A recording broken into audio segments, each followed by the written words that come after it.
Hey guys, how you doing? Welcome to another edition of the Plant Spot. In today's video, I wanted to show you a Bob Cee. I don't see people talking about this plant too much, so stick around. Let's talk about it.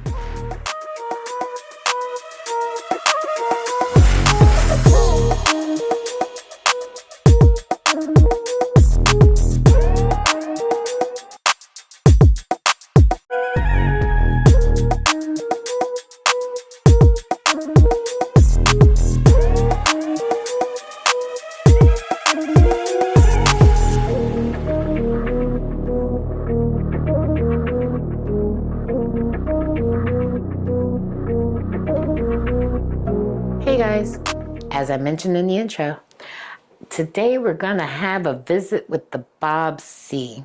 So I bought this plant about a year ago. Let me make sure I'm not telling you a lie.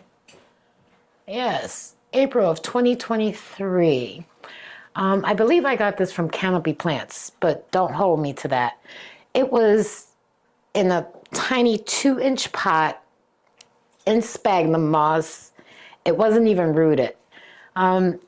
These plants were like super expensive a couple years ago, and based on what I saw today, they're still fairly expensive. And I don't know if that's because they're not popular or they don't propagate well. I'm not sure. But nonetheless, this plant is a hybrid or a cultivar. It is here we go with them hard names again, Heteroecium and a squamiferum. So it's those two plants combined that creates this plant. From what I gathered, it's native to Brazil and Peru. The reason I fell in love with this plant was because I saw a large specimen. And this is what the baby leaves look like. She still has all of the baby leaves, but as it starts to mature, words are hard today. As it starts to mature, they develop these little ruffles on the edge and they get longer and very sawtooth-like. In the year that I've had this plant, we've had some struggles. So when I initially took it out of the spag and I put it in dirt, it seemed to stunt. It wasn't growing very well. And then again, I had it in the kitchen, and I don't know that it liked that spot. But as it started to put out a couple more leaves, I amended the soil. So I gave it something a little bit more chunky compared to what I do today. And I put it on this moss pole. So it's been on this moss pole, I want to say now, for about 6 months or so. And since putting it on the moss pole, I've noticed better growth. It has changed locations as well. It lives in this plant room and it's on the floor where it gets light from these tower lights over here. So it lives in that corner up under that Florida green. And I didn't do my research prior to buying this plant. I did more research to do this video for you than when I bought the plant. It's my understanding that they prefer indirect light. So they start out on the floor in the tropical forest and then they start growing up. So they're accustomed in their natural habitat to having some type of dappled light. I read that they recommend the south window. And to me, that seems a little harsh unless you're going to have it pulled back a little bit. Same thing with a west window. In either circumstance, regardless of those two locations, I think it should be protected by some type of sheer curtain and not getting that direct sun. Because like most phylos, they don't do well in full sun. Their leaves tend to scorch. As far as the humidity levels, I do know that this plant does prefer to have a little bit more humidity. It seems to enjoy that. In this room, as I've mentioned before, the humidity usually stays between 50 to 65. So I think that it's a benefit for all tropical plants in general, but this one in particular does enjoy that extra added humidity.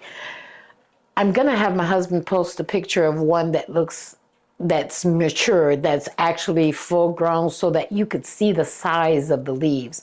This is one of those plants that had I known was going to get that big or had the potential to grow that large, I probably would have reconsidered. But then again, that would have been the case with all of them because the petioles, they grow out and the leaf gets really long and it does take up a lot of room. So I'm enjoying the fact that she's still this size because if she were to get as big as some of the other guys, we'd have to fight a little bit for space. One more thing to note. So I've noticed now that I watch it a little bit more and it's in this room, that when the leaves emerge, they come out this kind of light green. And you guys know how I am about the leaves, right? I love when they have color or they change or they, morph shapes as they mature. With this particular specimen, the leaves come out a light green, and as it gets older, they harden off to a darker green. I want to say that this is her last leaf, which is very recent, and you can see that it's a little lighter, but nonetheless still pretty. Now, we did talk about the moss pole.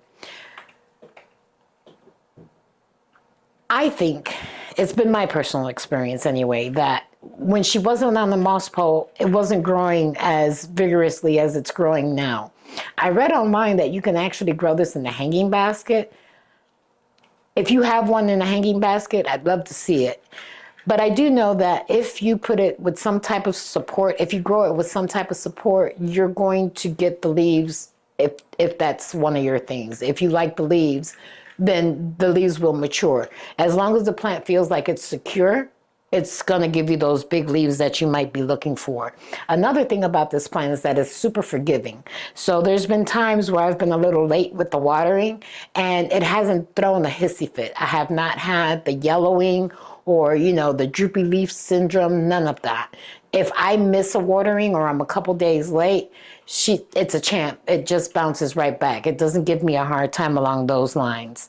As far as pests, now, with this plant, I've seen online where they say it's susceptible to mealybugs and thrips. I did see thrips on this plant. And again, insecticidal soap, and when that doesn't work, old trusty, Jack's Dead Brew. I have not seen the bugs on her again. She seems to be a trooper. I think, bugs tend to go to other plants before it chooses this one. I don't know. Maybe it doesn't taste all that good. Let's see. What else did I want to tell you?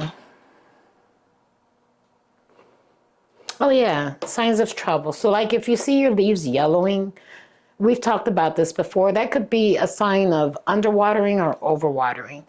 With all of these tropical plants, your soil medium, that's one of the most important. Light, soil medium, your conditions.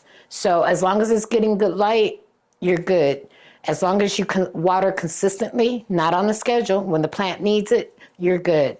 You have to have soil that's well draining so that when you do water it, it flows right out. You're good. If you start to see yellowing, I would say it's either overwatering or underwatering. And if you smell anything, if when you're watering or taking care of your plant, you notice a foul smell, I would check the roots. You might have a little bit of root rot going on. Other than that, I think that's all I wanted to tell you about this plant. It's one that doesn't get spotlighted. Is that a word? Yeah, spotlighted. It's one that doesn't get talked about or shown very often. And it's a shame because it is actually a beautiful plant. And once you see the mature version, you're going to be like, ooh, I really like this. So with that, I'm going to say bye for today. Thank you for joining us on the Plant Spot. Don't forget to like, subscribe, and comment. Bye, guys.